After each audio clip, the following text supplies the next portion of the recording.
Dieu. Alors ce matin, j'espère que vous êtes arrivés heureux. Peut-être que tu as subi des épreuves ou toutes sortes de choses. Dieu connaît. Il connaît ton cœur, il connaît tes souffrances, il connaît tes peines. Il est le bon berger. Il sait. Mais une chose est sûre, c'est que dans sa présence, tu peux ressortir avec le cœur léger. Ça ne veut pas dire que les épreuves disparaîtront, même si en un instant, Dieu peut les faire disparaître. Mais tu pourras ressortir avec un cœur fortifié, sachant que Dieu est avec toi et qu'il t'accompagne. Jésus a dit, je suis avec vous jusqu'à la fin du monde. Est-ce que vous le croyez? Parce que c'est une réalité. Dieu est avec vous. Jésus est avec vous jusqu'à la fin du monde. Accrochez-vous à ces paroles. Peu importe les circonstances qui sont là autour de votre vie, Dieu vous aime et Dieu est avec vous. On va prendre ce premier chant, je vous invite à vous lever pour ceux qui le peuvent. Et on va chanter « Je louerai son nom, peu importe ce que je vis ». Et c'est ce qu'on veut faire ce matin, on veut louer son nom.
victorieux.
Jésus, précieux nom, béni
une dernière fois.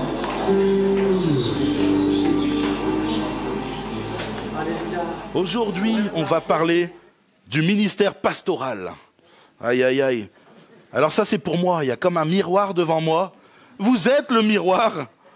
Alors est-ce que je vais prêcher aïe, aïe, aïe, est en accord avec ce que je suis? S'il vous plaît, ayez plein de compassion envers votre humble serviteur. Je ne suis qu'un homme.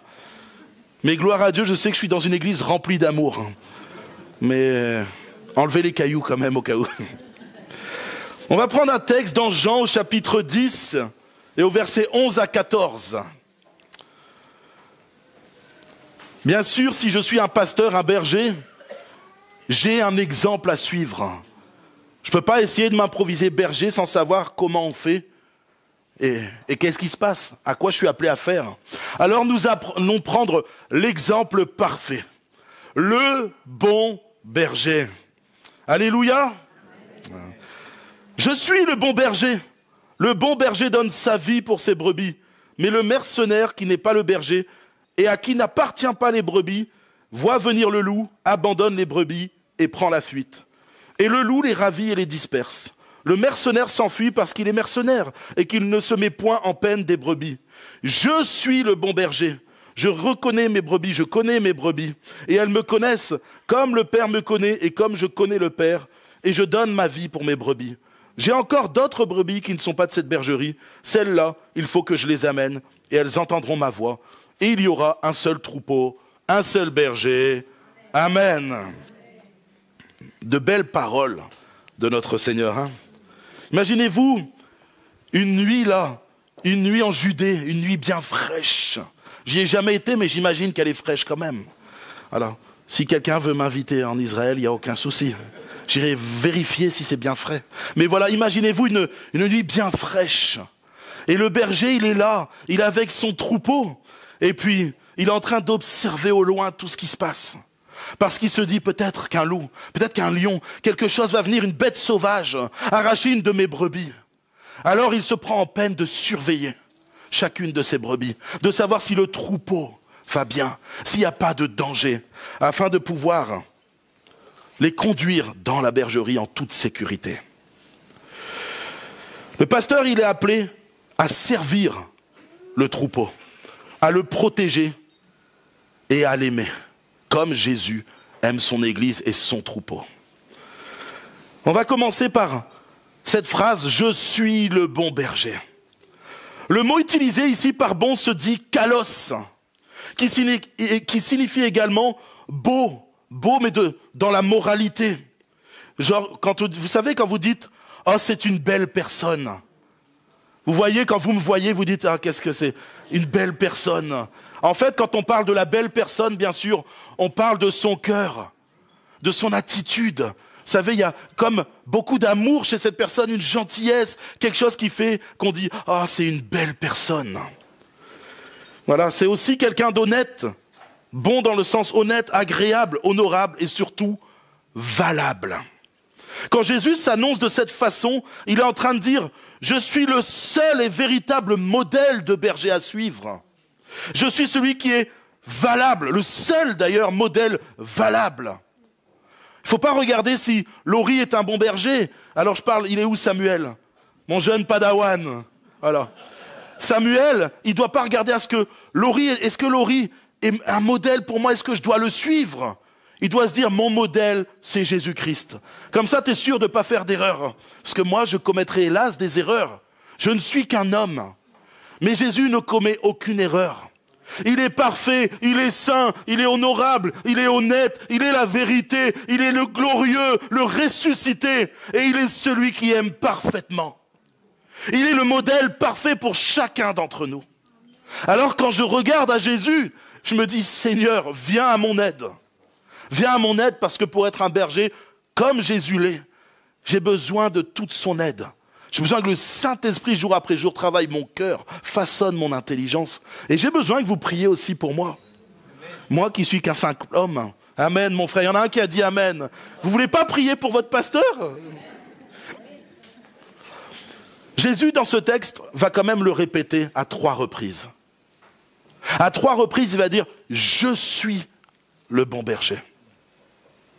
Pour Jésus, il y a une importance dans ce texte, à savoir qu'il est le seul modèle, le modèle véritable. Et c'est sur lui que nous devons nous appuyer. Et c'est en regardant sa façon de faire, la façon dont il a vécu, les paroles qu'il nous a laissées, que nous pouvons savoir comment fonctionne un berger. C'est tellement important. Alors c'est vrai que moi j'ai eu de très bons exemples. Voilà, je me rappelle, quand je me suis converti il y a maintenant quelques années en arrière, il y avait un homme qui s'appelait Marcel. C'était pas un pasteur. Il n'avait pas en tout cas le titre de pasteur. Cet homme, Jennifer pourra le dire et Johan aussi, qui sont présents aujourd'hui, qui l'ont connu. Cet homme, quand je le regardais vivre, quel témoignage. Je n'ai jamais entendu avoir une parole plus haute que l'autre. Jamais jugé, jamais critiqué. Et à un moment, il y avait des conflits autour de lui. Lui, il restait paisible. Moi, je me disais, mais... Alors moi, vous savez, je venais de me convertir. Je sortais de la rue, j'étais encore un peu, comme on dit en Bretagne, chaud bouillant, avec un caractère... Puis je le voyais, je me disais, mais comment il fait cet homme-là? Dis-moi, ça m'énerve. J'avais envie de bouillir. Bon, d'ailleurs, c'est pas que j'avais envie, des fois je bouillais et puis ça ressortait.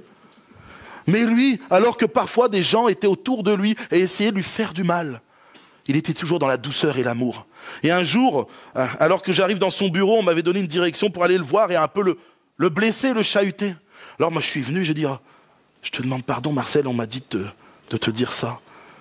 Et cet homme, il me regarde comme ça, il fait, tu as bien fait Laurie, avec une voix douce. Voyez alors quand je le voyais, je me disais, waouh, mais c'est Jésus, c'est pas possible. Il est parfait, il n'y a pas de... Mais c'était un bon témoignage. Mais vous savez, même lui reste un homme. Même si c'est pour moi aujourd'hui l'homme qui m'a le plus impressionné dans ma vie. L'homme qui m'a fait voir d'une certaine façon à quoi ressemblait Jésus. Il reste un homme et mon modèle suprême reste Jésus. Que Dieu bénisse Marcel en y repensant quel homme merveilleux. Alors... le mot kalos signifie exactement, on a vu un peu, la moralité. Ça signifie, on pourrait le traduire également par moralement droit, justice.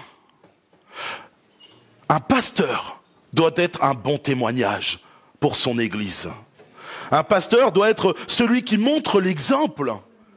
Imaginez-vous, et je suis sûr que vous avez déjà entendu cette phrase.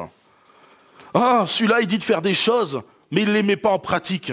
Faites ce que je dis, mais pas ce que je fais. Qui a déjà entendu cette phrase au sein d'une église? Je vois des mains qui se lèvent. Aïe, aïe, aïe. Si je dis, allez, qui dit plus? Beaucoup de mains vont se lever. Mais en réalité, le pasteur, quand il prêche, il doit mettre en application ce qu'il prêche. Imaginez-vous, mon frère, je suis là et je te dis, oh, tu dois pas avoir un langage vulgaire, pas de gros mots dans ta bouche, et je sors de la réunion et je me mets à jurer dans tous les sens. Vous allez se dire, celui-là, mais c'est pas possible. Mais qu'est-ce qu'il raconte? Je vais vous dire, attention, vous devez pardonner. On a eu un séminaire sur le pardon, là, il y a quelques semaines, excellent. Et imaginez-vous que Jean-Claude Villa, il est là, il vous dit, vous devez pardonner tout ça. Puis à la sortie de la réunion, vous l'entendez dire, moi je suis en conflit depuis des années avec un frère, je peux pas le supporter, je l'aime pas. Vous allez dire, mais le gars, il raconte n'importe quoi. Le gars, il n'est pas crédible. Le berger doit être un modèle. Il ne doit pas être parfait. Jésus seul est parfait. Il doit tendre à la perfection. Si j'ai pu blesser quelques-uns d'entre vous, n'hésitez pas à venir me voir et je vous demanderai pardon. Parce que le but n'est pas de blesser qui que ce soit.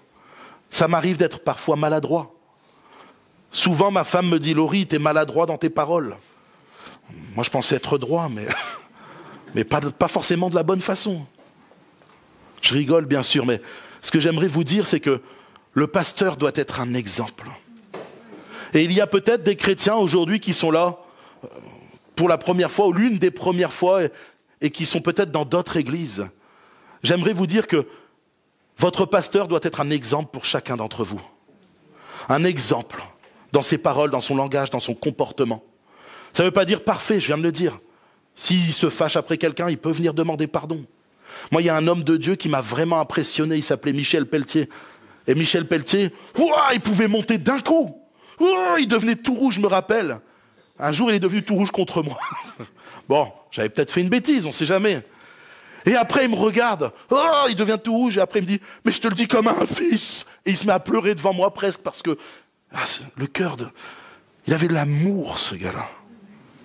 Et après, il pouvait venir te voir et te dire, mais je demande pardon. Peut-être que j'ai été trop... Il dit, c'est ma nature, il faut que Dieu me change, mais je t'aime. C'est ça aussi un pasteur. Il doit pouvoir reconnaître ses torts. Pouvoir demander pardon, c'est un bon exemple de demander pardon. Ah là là. J'ai du boulot, hein. Mais je sais que vous êtes remplis d'amour sur Bois-Lève. C'est ça qui me rassure un petit peu. Jésus, vous savez, il a tellement aimé... Alléluia. Jésus a tellement aimé le monde qu'il s'est donné en sacrifice pour lui. Un chrétien, un pasteur, doit aimer ses brebis. Vous savez, Jésus aurait pu régner de son trône et régler le problème de son trône. Il est Dieu au final ou pas? Il peut faire ce qu'il veut. Mais il est venu, il a régné de la croix. Il a vaincu la mort. Et quand il était élevé sur cette croix, le péché a été vaincu. Quand il est mort à la croix, alors que tout le monde pensait que ça allait être fini, parce qu'il nous aime, il a été jusqu'au bout. Un pasteur doit être reconnu pour son amour. Mes frères et sœurs, si vous êtes dans une église où le pasteur n'a pas d'amour pour les gens, alors c'est particulier. C'est étrange. Jésus va faire une comparaison justement et expliquer qu'il y a les bergers et les mercenaires. Vous savez c'est quoi la différence entre un berger et un mercenaire? Je vais vous l'expliquer de toute façon.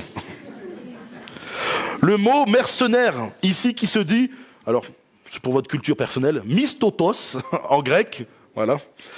En fait, c'est un mot qui veut dire un ouvrier, un salarié, un employé, mais dans le sens qui travaille pour l'argent. D'accord? C'est-à-dire que lui, il est là, et son seul but, c'est de s'enrichir dans ce qu'il fait. La différence avec le berger, lui, il voit pas ce qu'il est en train de faire comme un simple travail qui lui rapportera de l'argent. Pour lui, c'est une vocation. C'est un appel profond. Il ne peut pas se dire, bon, tant pis pour ce qui se passe là-bas. Oh, ce chrétien, bon, c'est pas grave. On le laisse de côté, à la fin, j'aurai mon salaire. C'est ce qui compte. Le berger va se mettre en peine pour les brebis. Vous savez, parfois on est là et on voit des gens qui ne viennent pas depuis plusieurs fois. Le berger se dit, Seigneur, où est passée cette personne? Et il va se mettre à prier. Le berger va être là et puis il va se mettre en peine pour une brebis qui n'est pas là. Une brebis qui souffre. Une brebis qui s'écarte du troupeau. Ça va lui prendre aux tripes. Tandis que le mercenaire, une brebis de moins, c'est pas grave. L'église est quand même remplie. La dîme, elle tombe. Gloire à Dieu. Mon salaire, il est là. C'est tout ce qui compte. Vous savez, le bon berger n'est pas là pour se faire de l'argent. Merci Seigneur quand même pour le salaire que j'ai, que vous m'offrez. Mais si c'était pour le salaire, je gagnais bien plus avant dans mes anciennes vies d'ailleurs. Quand je n'étais pas avec Dieu, je magouillais, je gagnais pas mal d'argent. Mais après, quand je me suis converti, quand Jésus est rentré dans ma vie, à un moment j'étais artisan et j'avais de l'argent. Je manquais de rien. Même si parfois c'était dur, compliqué. Mais dans l'ensemble, j'avais une très belle vie. Donc si je voulais me soucier de mon portefeuille, c'est pas en étant pasteur que j'allais réussir. Le pasteur est détaché des choses matérielles.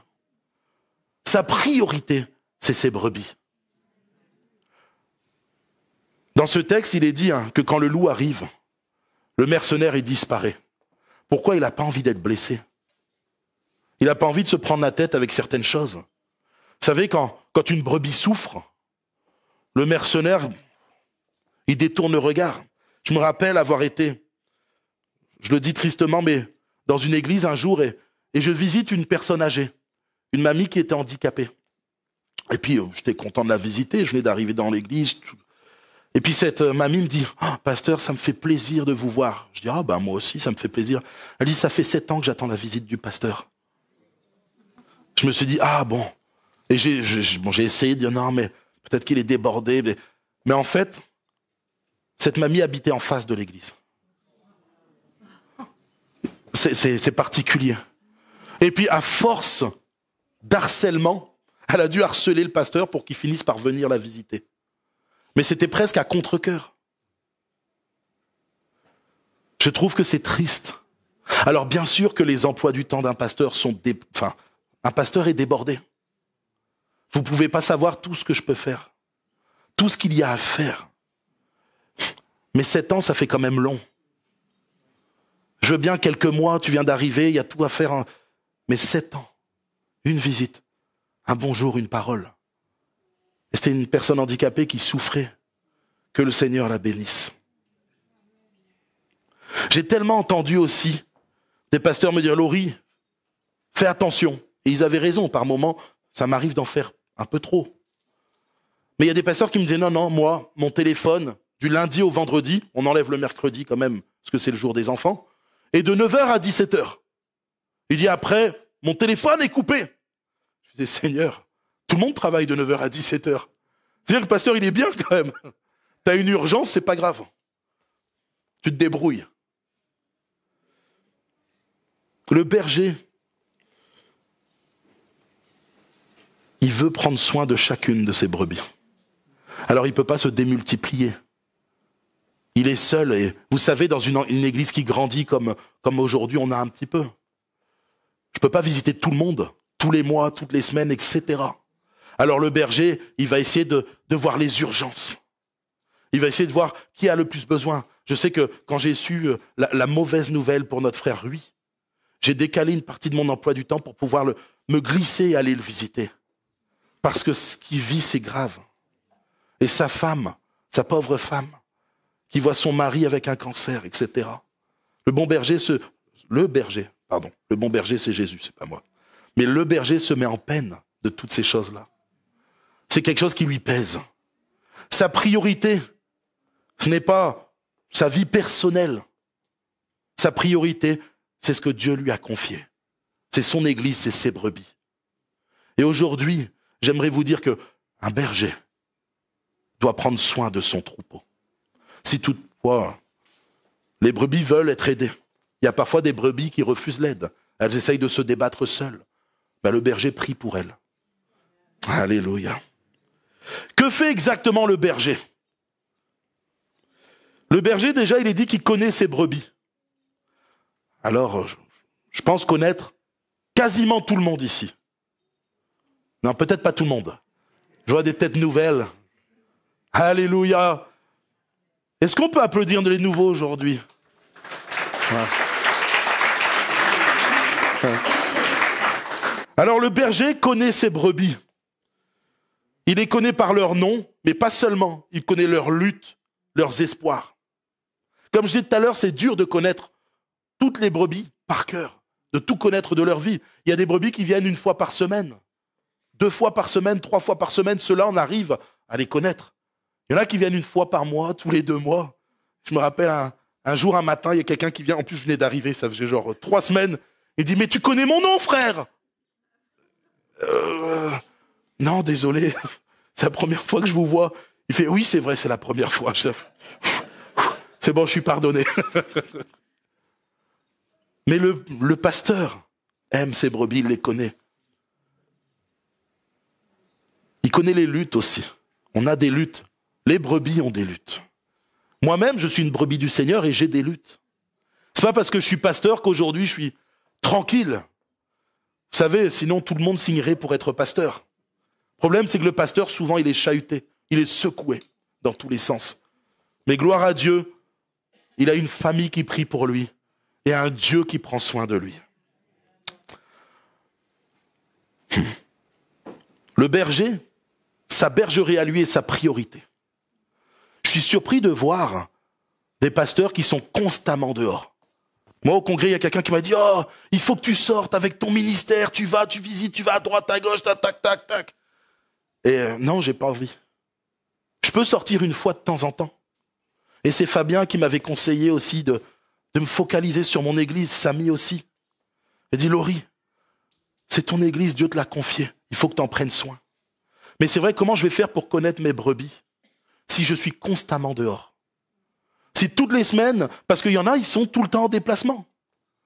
Et ce qui est triste, c'est qu'ils vont connaître parfois même plus les brebis des autres bergeries que Dieu ne leur a pas confiées que sa propre bergerie. Alors ma priorité, en tout cas dans mon ministère, dans ce que Dieu m'a appelé à faire, c'est de prendre soin de mon église. D'ailleurs, ce n'est même pas mon église, de l'église que Jésus m'a confiée. Alors que vous soyez bénis. Si vous avez quelque chose, n'attendez pas aussi que je vienne vers vous tout le temps. Je ne suis pas devin.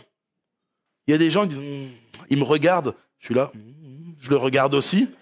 Et il me regarde un peu plus avec insistance, je me dis, il y a peut-être quelque chose, il faut que j'aille lui voir, le frère ou la sœur. Ça va bien? Non, ça va pas. Je dis, Seigneur. Et puis, on prie ensemble. Mais n'hésitez pas, appelez-moi. Laissez-moi un message. Pas sur WhatsApp. Moi, je suis nul avec les réseaux, les trucs. Un vrai message, un texto à l'ancienne, vous voyez. Voilà. Là, j'ai moins de loupés sur les textos, mais si vous avez besoin que je vous visite, si vous avez un problème quelconque que vous voulez que l'Église prie pour vous, appelez-moi, envoyez-moi un message, laissez-moi un message, et puis j'essaierai de vous rappeler dans les plus brefs délais. Mais c'est important que vous puissiez vous confier. Vous n'êtes pas seul. Dans votre épreuve, dans votre vie difficile, parce que certains ont des vies difficiles. Certains ont des problèmes de santé, certains ont des problèmes de couple ou des problèmes dans la famille avec les enfants, etc. Vous n'êtes pas seul. Je suis là et même autour de vous, vous avez une église entière qui est là prêt à vous soutenir. On y viendra parce qu'il n'y a pas que le pasteur qui fait des choses. Vous êtes d'accord ou pas? Il y a quand même pas mal de amen. On est ensemble. Le pasteur, comme Jésus l'a fait, il doit donner sa vie. Alors pas forcément de façon littérale, même si peut-être que si ça arrive, un jour quelqu'un rentre et veut faire quelque chose, on verra si je suis au stade de Jésus. Je me mettrai là devant et je vous protégerai. Voilà. En tout cas, vu que je suis assez large, vous pourrez vous cacher derrière moi même. Mais le pasteur donne sa vie en offrant son temps. Un berger doit être disponible pour ses brebis. Il doit les rassurer, prier pour elles. Sa priorité reste de bénir le troupeau que Dieu lui a confié. Si une brebis est attaquée, elle est blessée, le berger doit agir très vite. Il passe son temps à être centré sur Christ premièrement, mais ensuite sur ce que Christ lui a confié. Vous êtes une priorité pour moi. Alors je vous demande pardon si parfois je ne suis pas assez rapide, si parfois je n'ai pas pu agir assez vite. Ce n'était pas mon intention, c'est qu'il y avait plein de choses à traiter. Mais sachez que je vous aime. Et avec Jennifer, on prie pour vous. Et je suis sincère.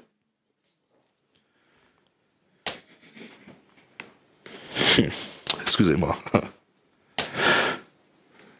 Un berger donne son énergie pour son église. Il se bat contre les loups et contre tout ennemi qui viendrait attaquer son troupeau. Mes frères et mes sœurs, vous êtes dans nos prières. Et on veut vous protéger. On vous aime sérieusement. Je ne sais pas si vous avez vu la nouvelle série de David. Un peu romancée à mon goût, mais qui est quand même pas mal. Dans cette série, on voit le roi David à un moment qui... Enfin, il n'est pas roi à l'époque, il est encore berger, il est tout petit. Et puis, il y a un lion qui vient, qui attaque les brebis et tout ça de son troupeau. Vous savez qu'il a gardé des brebis avant d'être roi d'Israël. Et puis David, il est là et puis il est pris en peine parce qu'il y a un lion qui vient, qui par moment attaque. Il attaque les brebis et il en tue. Et puis il va se mettre tellement en peine qu'il va aller risquer sa vie. Il va aller voir les gens, il va dire, venez avec moi, on va aller attaquer ce lion, on va le trouver, on va le débusquer. Mais son père et puis les gens, bon c'est une romance, c'est pas marqué ça dans la Bible. On sait qu'il a combattu les lions, il a combattu les ours, ça c'est marqué. Mais il va se mettre en peine et dans sa famille, il va dire non, c'est trop dangereux. Il faut qu'on laisse ce lion et peut-être qu'un jour il lui arrivera quelque chose, il va mourir. Et David il dit non, je ne peux pas laisser mes brebis en danger. Il part seul, il risque sa vie pour tuer le lion et pour que ses brebis soient protégées. Le berger doit protéger ses brebis. Il doit les avertir aussi du danger. Quand on regarde les actualités, Hier, on était avec des jeunes et on échangeait sur l'actualité, sur ce qui se passe en ce moment un petit peu partout dans le monde, même dans notre pays, dans d'autres pays, que ce soit au niveau politique, etc. Et on voit que les choses sont en train de bouger très vite. Quand on voit, même dans nos mouvements, dans notre propre mouvement, comment les choses sont en train de bouger. Quand on voit comment des mercenaires se lèvent sur les réseaux sociaux et induisent en erreur énormément de chrétiens. Jésus nous a avertis. Il nous a avertis que les faux prophètes seraient là et qu'ils détourneraient le plus grand nombre s'ils le peuvent. Et aussi des mauvais comportements au sein de l'Église. C'est important vraiment que le berger puisse vous prévenir de ces choses-là. Alors moi, je ne vous cacherai rien. En général, je suis très transparent. La seule chose que je cache, c'est quand on vient me confier quelque chose. Parce que j'en ai pas le droit, mais parce que le berger doit être aussi fidèle. Il ne doit pas divulguer les choses comme ça à tout va. Mais en tout cas, sur les choses courantes, la direction du mouvement, de l'Église, etc., je ne vous cacherai jamais rien. Le berger n'a rien à cacher. Tout doit être révélé. Tout doit être mis à la lumière. C'est important. Et le berger, c'est pareil. Il doit partager ses rêves. Alors ça fait bizarre de dire ça. Le berger, il a des rêves. Le pasteur a des rêves. Alors souvent, je ne me rappelle pas de mes rêves. C'est ça qui est rigolo. Mais le berger désire voir son église grandir. Que ça soit dans une maturité spirituelle. Il veut voir les brebis grandir, se renforcer dans la parole de Dieu. C'est son souhait le plus cher d'avoir des brebis, j'allais dire costauds, grasses. Pas forcément grasses dans le sens grosse, mais des brebis qui grandissent de la bonne façon. Mais il veut voir aussi son église grandir. C'est important pour lui de voir que le nombre des personnes dans son église grandit. Si tu n'as ni l'un ni l'autre, c'est triste. Il y a des églises où, vous savez, elles rétrécissent de jour en jour, de semaine en semaine. Et alors que les choses se voient à l'œil, vous rentrez un dimanche, vous êtes 80, le dimanche d'après, vous êtes 50, et puis ça perdure, ça diminue. Je pense qu'à ce moment-là, il faut que le pasteur se remette à prier. Il se mette à genoux et dit « Seigneur, qu'est-ce qui se passe? Est-ce que je ne prends pas soin de mes brebis? Est-ce que... » Le pasteur, il a des rêves. Quand Jésus va dire « J'ai encore d'autres brebis qui ne sont pas de cette bergerie. Celles-là, il faut que je les amène. Elles entendront ma voix, il y aura un seul troupeau, un seul berger. » Alors le rêve du pasteur, il est biblique. On appelle ça souvent la vision du pasteur. La vision est biblique. Le pasteur sait où il va, en tout cas, il sait où il veut amener ses brebis. En conformité tout le temps avec la parole de Dieu. Le pasteur, il ne va pas se dire « Tiens, ce matin, je me lève, j'ai eu un rêve pour mon église, on va acheter un stade de foot. » Enfin, vous comprenez. À part si Dieu lui a donné la vision que le stade serait rempli de chrétiens. Mais je vous dis, il se lève pas en disant « Tiens, j'ai eu un rêve, je voulais une super guitare ou, je sais pas, un super yacht. » C'est pas là-dessus. On reste biblique, bien sûr. Le rêve du pasteur, c'est de voir son église avancer. Il a une vision, il a des projets. Et l'église le suit. Pourquoi? Pour la gloire de Dieu. Je sais qu'en ce moment, on est en train de monter une association culturelle. C'est quasiment fini. Hein. On a travaillé avec certains frères et on a comme rêve de briller sur Nice-Nord. On a comme rêve que tout le quartier de Nice-Nord puisse connaître l'évangile. Mais pas seulement à travers la prédication de l'évangile, qui est le principal, et c'est ce qu'on essaye de faire. On a des équipes qui sortent. Il est où Philippe? Il y a des églises, des équipes qui sortent les samedis, etc. Et gloire à Dieu pour ce qui est fait. Mais on veut aussi agir là où il y a des besoins pour notre société. Et c'est ça, le rêve du pasteur, c'est que sur la ville, on puisse aider les gens qui ne sont pas encore chrétiens. Pour qu'ils puissent voir à quel point le chrétien est rempli d'amour. La Bible ne dit pas qu'on doit refléter Christ, que son amour doit se répandre. Ça, c'est le rêve, en tout cas que moi j'ai, pour notre quartier. Que l'amour de Christ soit répandu au plus grand nombre, afin que le plus grand nombre puisse répondre à cet amour, à l'appel que Jésus leur donne. Deviens ma brebis.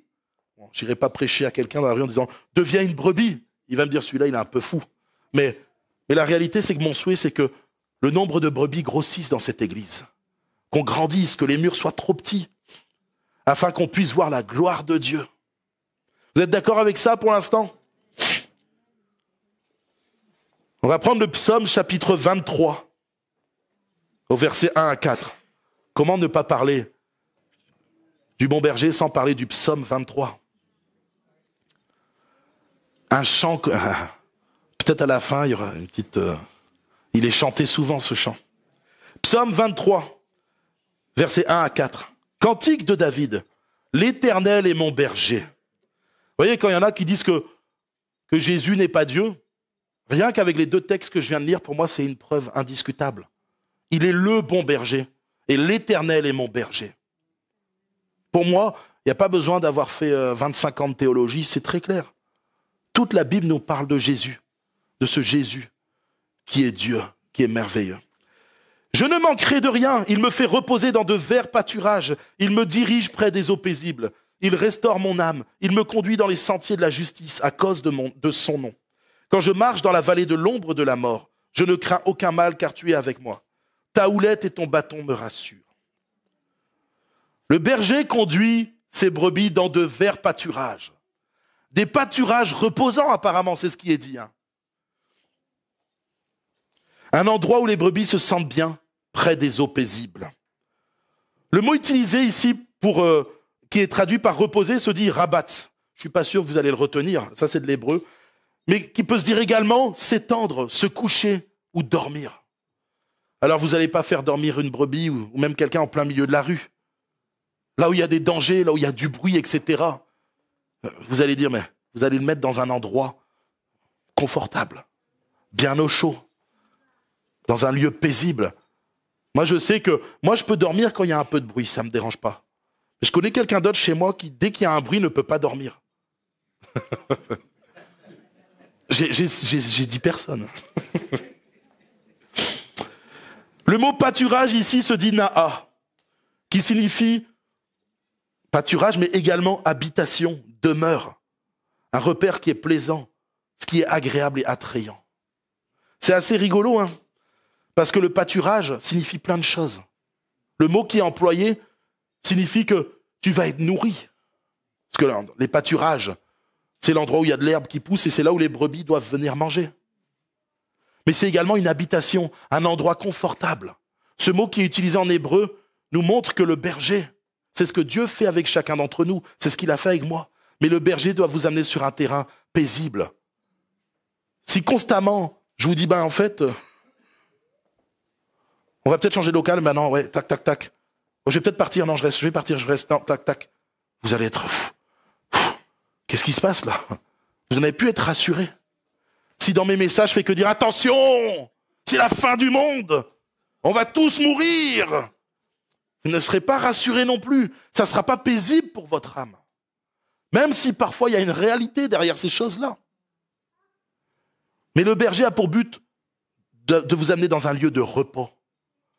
La tranquillité de l'esprit, c'est ce qui était marqué dans le mot en hébreu.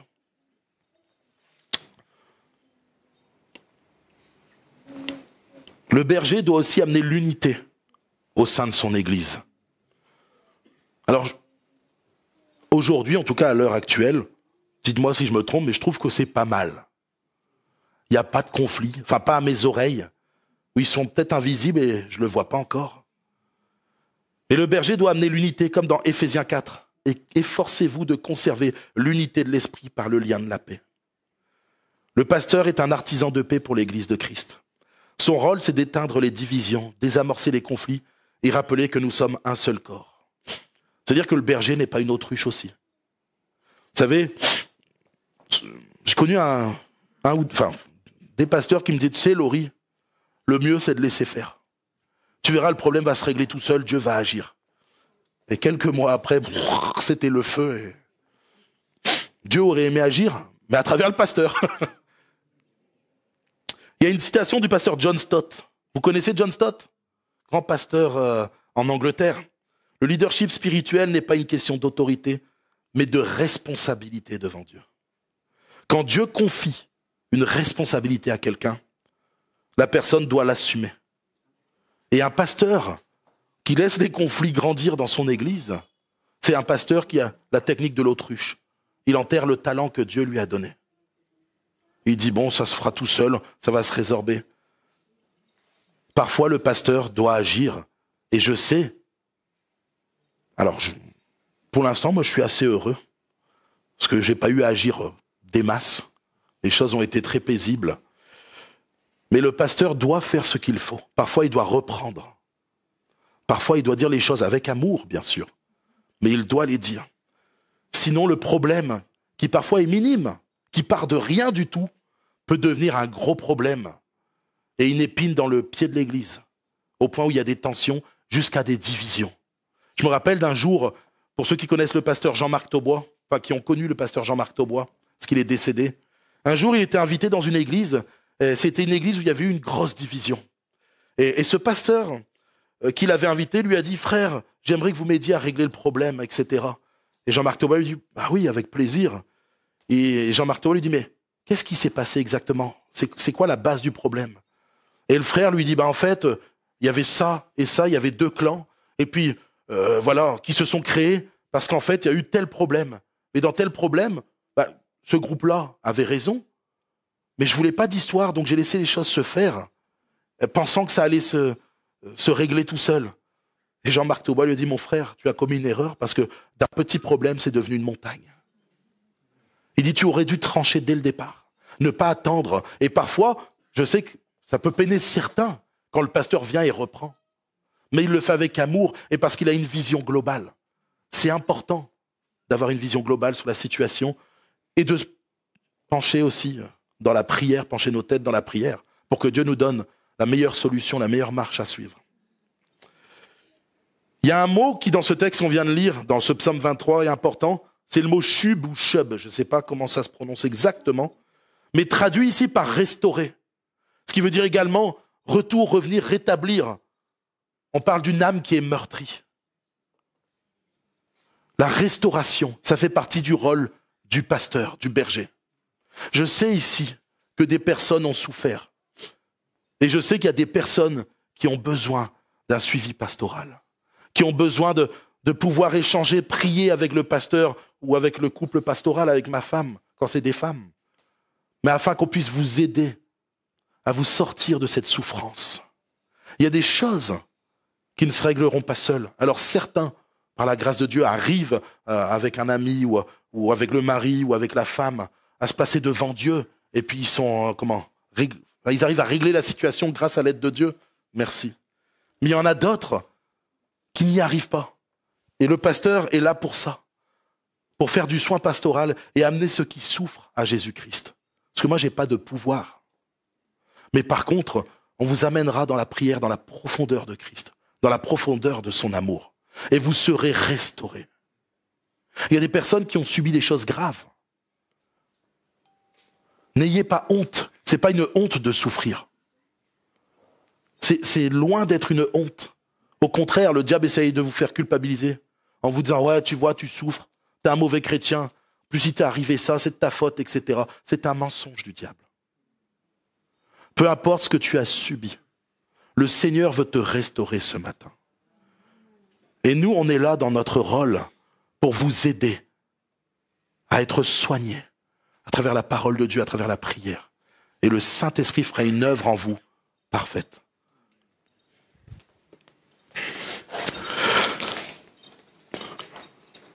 Sédèque, c'est un mot, je fais beaucoup d'hébreu ces temps-ci, je trouve. Enfin, c'est juste des mots, parce que si on arrive aux phrases, je vais être un peu perdu là. Mais le mot de sédèque, qui ici est traduit par justice dans ce texte-là, signifie également droiture, équité et fidélité.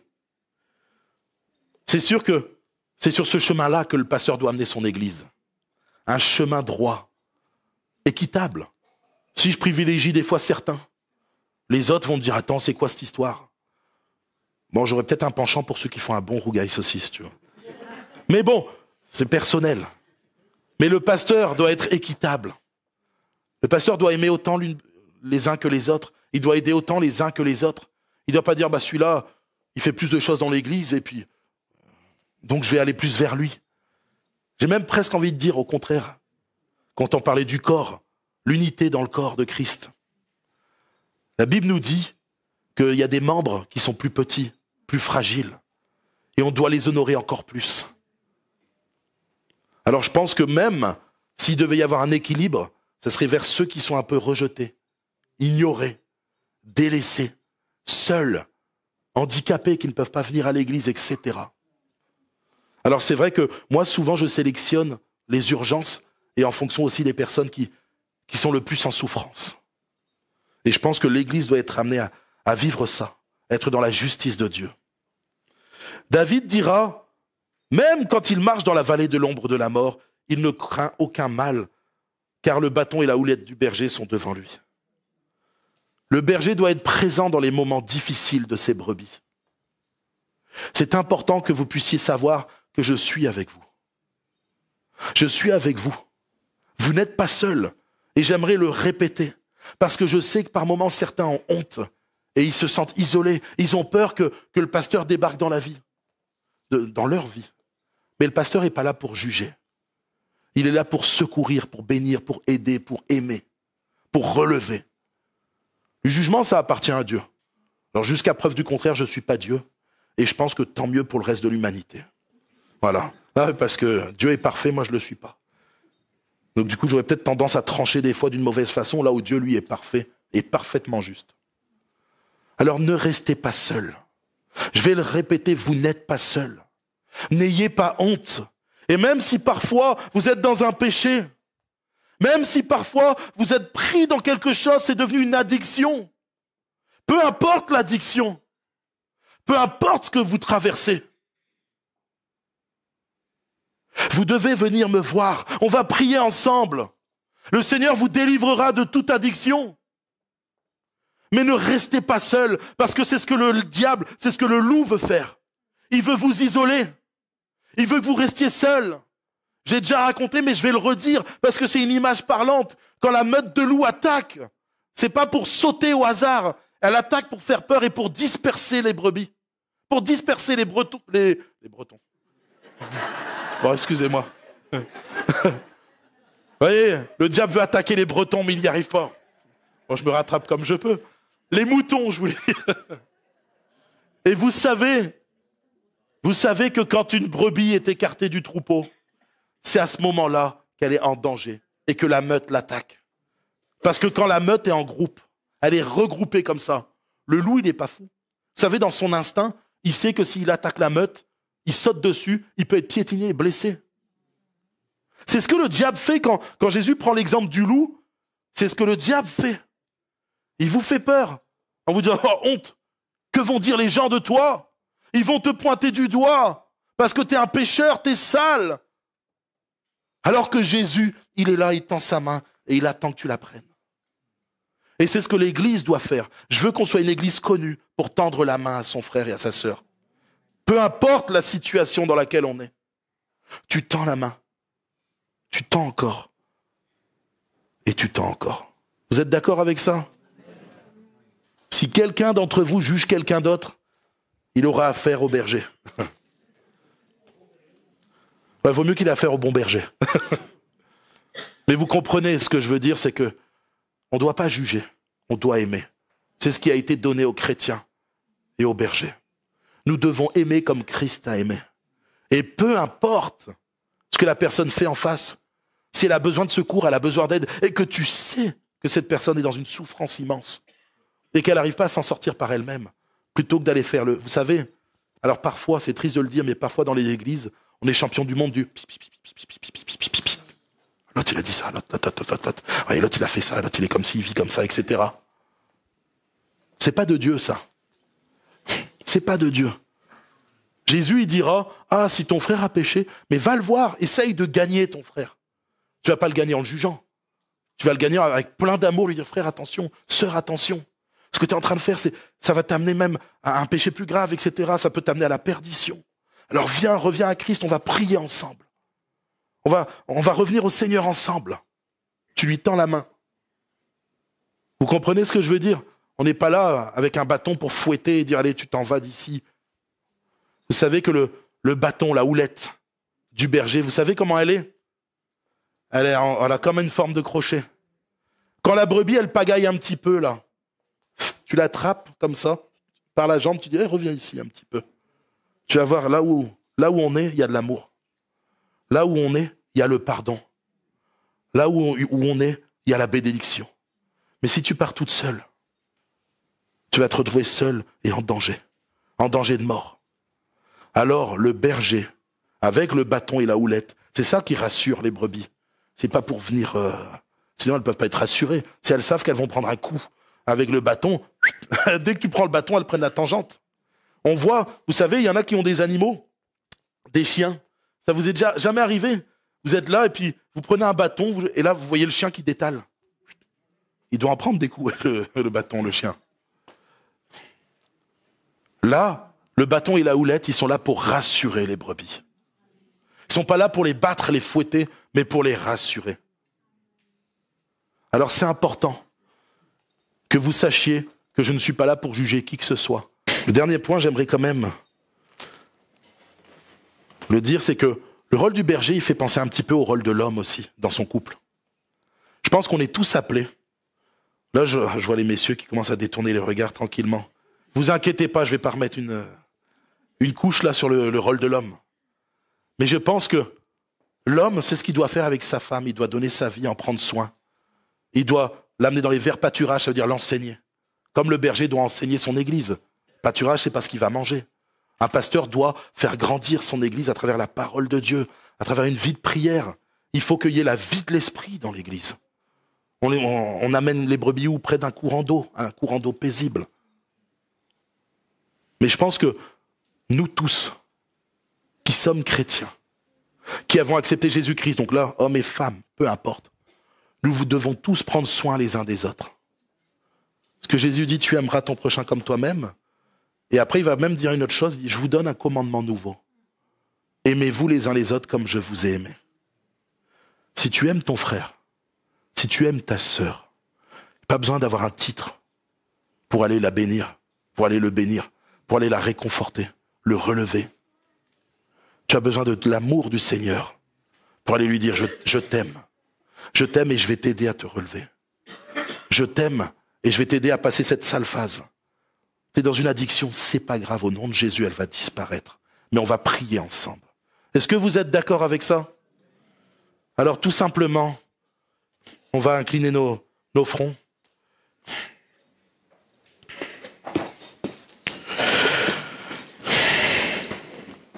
Alors tout premièrement, si jamais, en tout cas, je pense pas que ça soit le cas actuellement, mais si jamais j'ai pu blesser quelqu'un sans le faire exprès, n'hésitez pas à venir me voir à la fin du culte.